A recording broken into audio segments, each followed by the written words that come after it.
Hey everyone, welcome to another story time with Mr. D.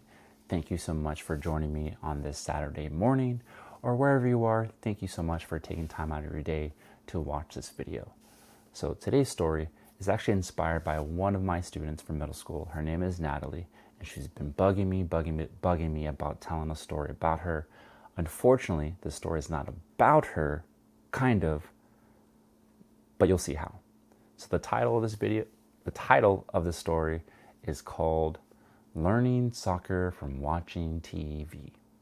So this past year I taught middle school, and I got to meet a lot of soccer players, and they would tell me about their trips, and I was able to resonate with them because I also played soccer. They played competitive soccer, they would travel, and I was really excited because not only that they're traveling and that they're playing soccer, but it's just kind of cool to compare when I play soccer. Now, here's the thing. I believe my generation of soccer players would kill the generation of soccer players today. Now, listen, and I'll tell you why. So, I grew up playing rec soccer. I played one season, actually 2 seasons, and then after that, I played club. And I played for various teams in Fairbanks, Alaska, small town in Alaska. So I played soccer, and, I would gather things from other soccer players, other skill sets. Now, when you live in a small town, you don't have access to workshops, high-level training that you would get in the lower 48. So you kind of you build off what you're surrounded by. And that's what I did. So elementary school, middle school, and then high school.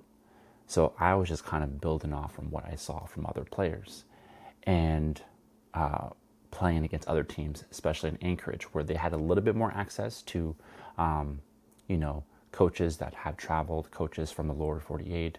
It was a little bit different. So I would just kind of take things from what I saw playing against other teams from Anchorage as well as Fairbanks.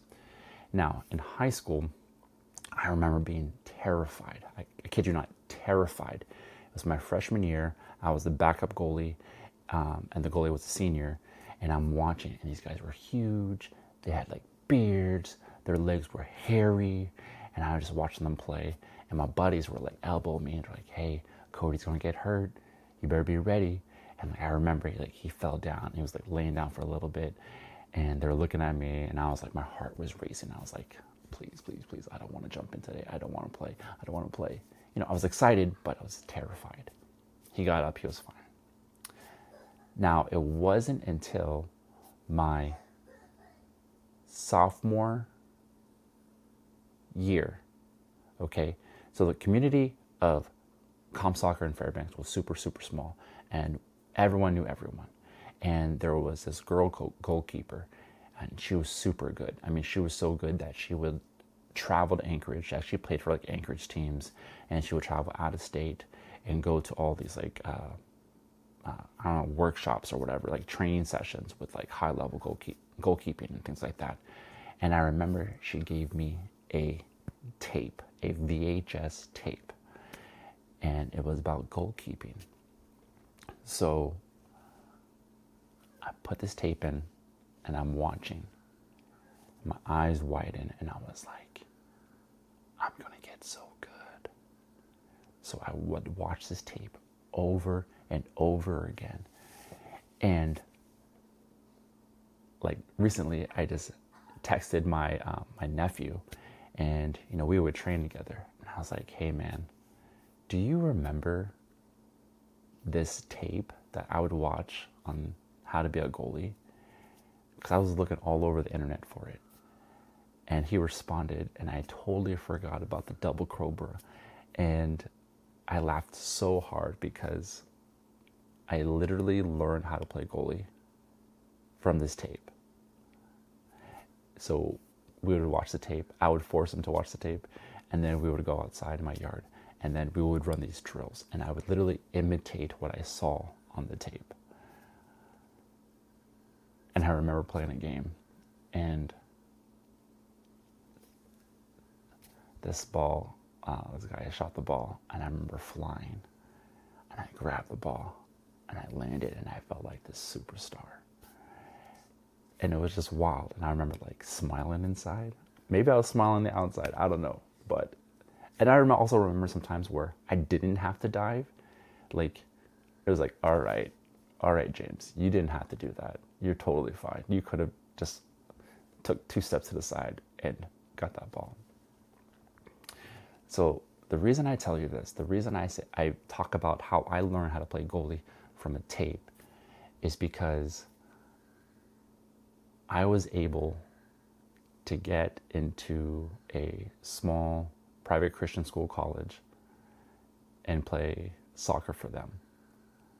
So you have this small town goalkeeper who absorbed everything around him from other players, who watched the tape to learn how to goalkeep, playing at the college level. Granted, I wasn't like playing like D1 or anything, but it was still a college level. So it wasn't until college that I actually got some formal goalkeeping training. And I think that was the fun part of soccer back in the day. It was just so raw. Like, there wasn't YouTube. There was just a passion to play soccer. And I remember even after practice, we would still kick the ball around. And I remember there were certain players, maybe it is today, I don't know, but I remember there were certain players, it was like Marvel. Certain styles, even teams, certain styles they would play. And I remember characterizing them man, this guy's super fast, or this guy's super crazy. And in our small town of Fairbanks, they had local legends.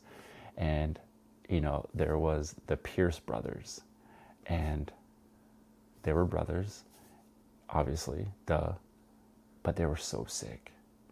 And one brother, his name was Bees, and his style was so unorthodox. It was crazy. It was crazy. If he played college, which he could have easily, he would smoke everyone, hands down. He was that sick. His style was just so unorthodox, and he would score goals. And then his brother, Sergi. Some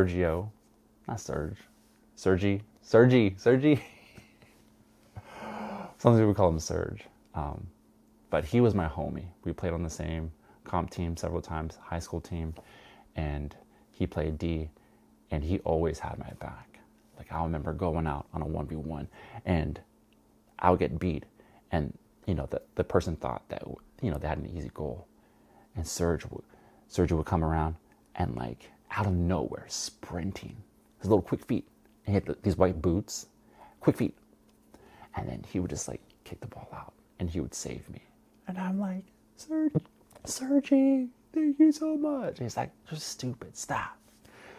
But it was also funny because we would laugh during the game. Things would happen. When things happen with a friend, you both see it and then you look at each other. That's what happened during the game. So we would be playing, something crazy would happen, or this player would act nuts, and Sergi would look at each other, and then we would just start laughing. But I think if my teammates, my generation, had the access to the resources players had today, we would be on a different level. And it's crazy because, I was talking to these middle schoolers, and they would tell me about their games. And there was this one middle schooler, and he also played goalie, so we kind of connected that way. And he was really good,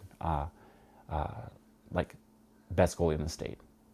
And he was telling me how much his boots, his soccer cleats were, back in the day, 150, 200 was pushing it.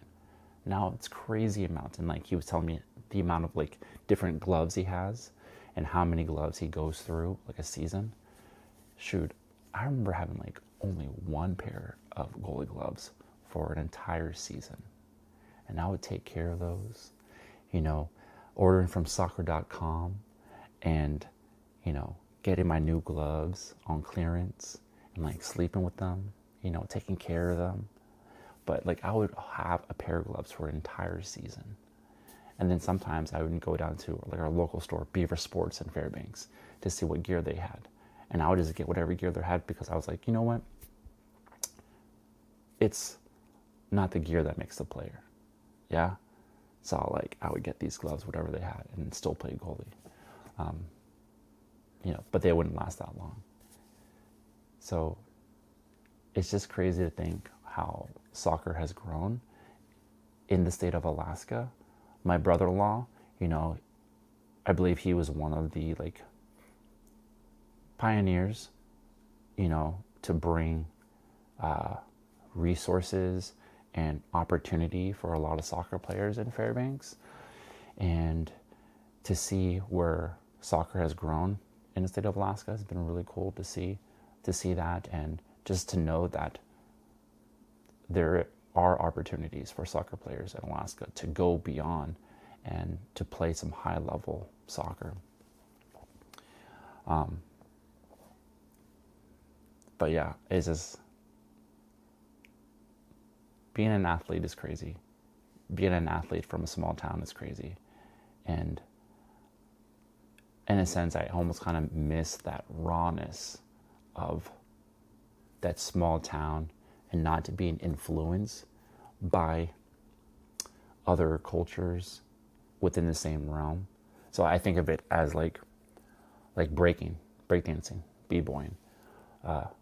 Back in the day, internet was rising, and you would watch clips from, other jams or battles or solo highlights or whatever, solo clips of b-boys and things like that. But at the time when I was growing up and breaking,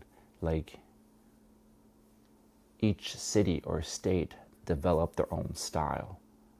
We weren't influenced by YouTube, where you can see all the different styles. And when you're exposed to so many different things and you're trying to be the best and see this is what's winning and I want to win, I'm going to imitate that style. But, we had our own style, and, my crew, Canned Funk, my fam, we had our own style. And it was great to see that in jams, because you just be like, oh, that's Canned Funk. You know what I mean? And I kind of miss that. I miss that style where it comes from. You can be recognized. People can look at you, see your style, and they go, oh, they're from here. And I feel like today, you can't do that. So, anyways, I don't say moral of the story, but if you really, really, really want to pursue something, regardless of resources, you can do it. You just have to have that drive, that motivation. For me, I wanted to be the best goalie, and the way I got there was watching a VHS tape and trying my best to imitate what I saw, so that way I can be the best goalie I can be. I hope this story inspired you in any shape or form. Thank you so much for watching. I appreciate all of you. I'm trying to get to 500 subscribers, and, I'm super, super close. So thank you once again. If you feel led, please like and subscribe, and have a great day. Bye.